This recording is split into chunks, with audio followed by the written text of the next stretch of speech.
Praise the Lord. இயேசுவின் நாமத்தினால வாழ்த்துக்கள். ஒரு முக்கியமான ஸ்தலத்தில் நாம் இருக்கிறோம். இது கெத்செமனே தோட்டம். ஆண்டவராகிய இயேசு கிறிஸ்து கடைசியாக அவர் ஜெபம் செய்யும் பொழுது அவருடைய வேர்வை இரத்த அணுக்களாய் சிந்தப்பட்ட ஸ்தலம். இந்த ஸ்தலத்துல வந்திருக்கிறோம். இந்த ஒலிவ மரம் ஆண்டவராகிய இயேசு கிறிஸ்து ஜெபம் பண்ண நாட்களிலே இருந்த ஒலிவ மரம். இதை இன்னும் இந்த அரசாங்கம் பாதுகாத்து கொண்டு வந்து கொண்டிருக்கிறது. நண்பு தேவ ஜனமே, ஆண்டவராகிய இயேசு கிறிஸ்து உனக்காக எனக்காக இந்த கெத்செமனே தோட்டத்துல அவர் ஜெபம் செய்து அவருடைய ரத்தத்தை சிந்தின ஸ்தலம்.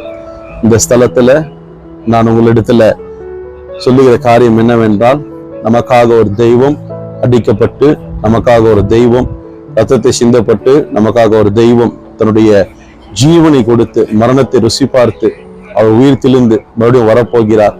அந்த தெய்வத்தினுடைய அடையாளங்கள் இன்னும் இருக்கிறது. இந்த ஸ்தலத்துல நான் உங்களை ஆசீர்வதிக்கிறேன். நீங்களும் நல்ல ஜெபிக்கிறவர்களாய் மாற வேண்டும் என்று சொல்லி நான் அன்போடு கேட்டுக்கொள்கிறேன். கர்த்தர் உங்களை ஆசீர்வதிப்பாராக. Praise the Lord.